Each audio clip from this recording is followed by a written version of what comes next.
کے نام کا خوف دیتا ہے کیوں؟ موت جس روز آئے گی مر جائیں گے۔ سنیں گے دوستو عمران پرتاپ گری کی ایک درد بھری نظم۔ اس سے پہلے بتا دوں دوستو، جمعے کے نماز کے بعد کشمیری مسلمانوں نے فلسطین کے لوگوں کے سمرتھن میں انترراشٹریہ قدس دیوس پر ایک جٹتا ریلیاں نکالی۔ چلیے پہلے سنتے ہیں عمران پرتاپ گری کی نظم۔ تو آپ سے گزارش ہے ویڈیو کو لائک کیجیے اور چینل کو ضرور سبسکرائب کیجیے۔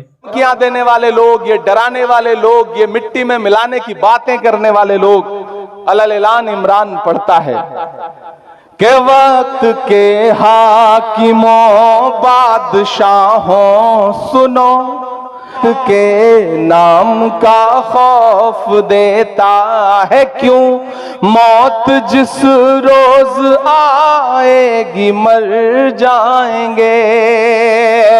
کہ ہم نے زمزم دیا، آب گنگا دیا، ہم نے زمزم دیا، آب گنگا دیا، تم نے بھارت کو دنگا ہی دنگا دیا۔ تم کیا دینے والے لوگ، یہ ڈرانے والے لوگ، یہ مٹی میں ملانے کی باتیں کرنے والے لوگ، اعلان عمران پڑھتا ہے کہ وقت کے حاکموں بادشاہوں سنو، ظلم کی فوج کے سربراہوں سنو۔ میں نے اب تک دیکھا کہ مشاعرے کو اس طرف کے لوگوں نے زیادہ زندگی دی، یہ جو بائیں طرف بیٹھے لوگ ہیں یہ تھوڑا تھوڑا خاموش رہے۔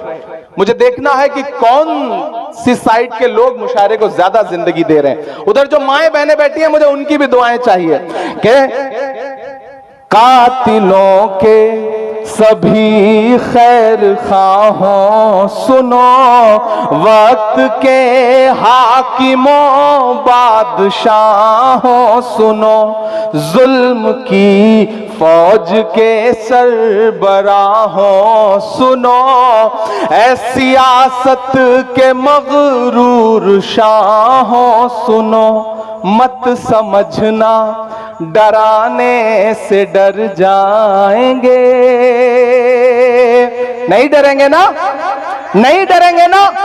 میں اشفاق کریم صاحب سے بیٹھے ہوئے ایک بات کہہ رہا تھا کہ پچھلے کئی سال سے میں یہ دیکھ رہا ہوں، معروف صاحب میں مسلسل دیکھ رہا ہوں کہ مشاعرے ہوتے تھے، مجلسیں ہوتی تھیں، بہت سارے اور کلچرل ایونٹ ہوتے تھے، کمیونٹی میں ڈر سا بیٹھ گیا ہے، پروگرامز کم ہو گئے، لوگوں نے جشن منانا بند کر دیا، لوگوں نے مسکرانا کم کر دیا۔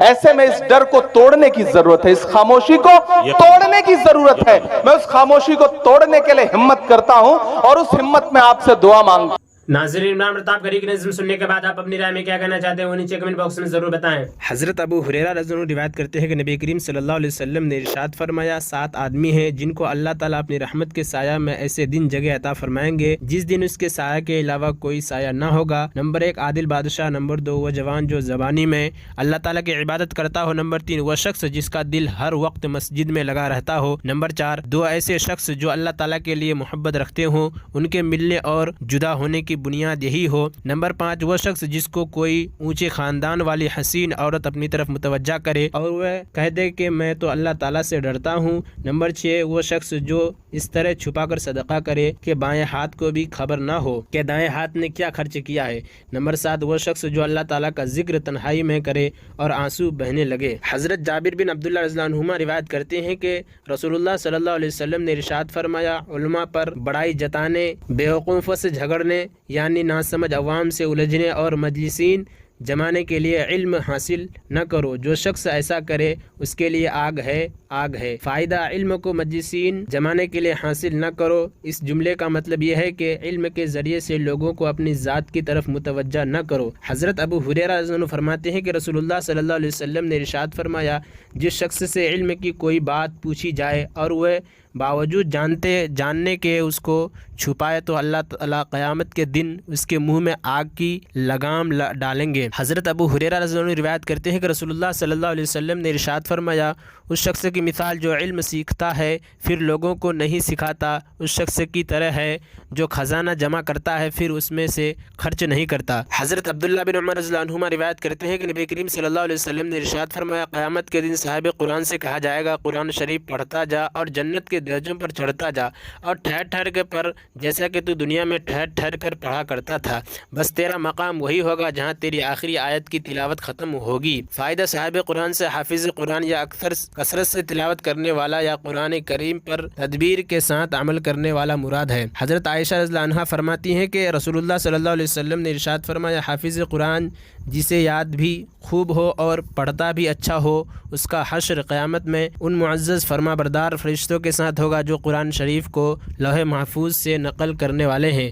جو شخص قرآن شریف کو اٹک اٹک کر پڑھتا ہے اور اس میں مشقت اٹھاتا ہے تو اس کے لیے دوہرا اجر ہے۔ فائدہ اٹکنے والے سے مراد وہ حافظ ہے جسے قرآن شریف اچھی طرح یاد نہ ہو لیکن وہ یاد کرنے کی کوشش میں لگا رہتا ہو۔ نیز اس سے مراد وہ دیکھ کر پڑھنے والا بھی ہو سکتا ہے جو دیکھ کر پڑھنے میں بھی تا ہو لیکن صحیح پڑھنے کی کوشش کر رہا ہو۔ ایسے شخص کے لیے دو اجر ہیں، ایک اجر تلاوت کا ہے، دوسرا اجر بار بار اٹکنے کی وجہ سے مشقت برداشت کرنے کا۔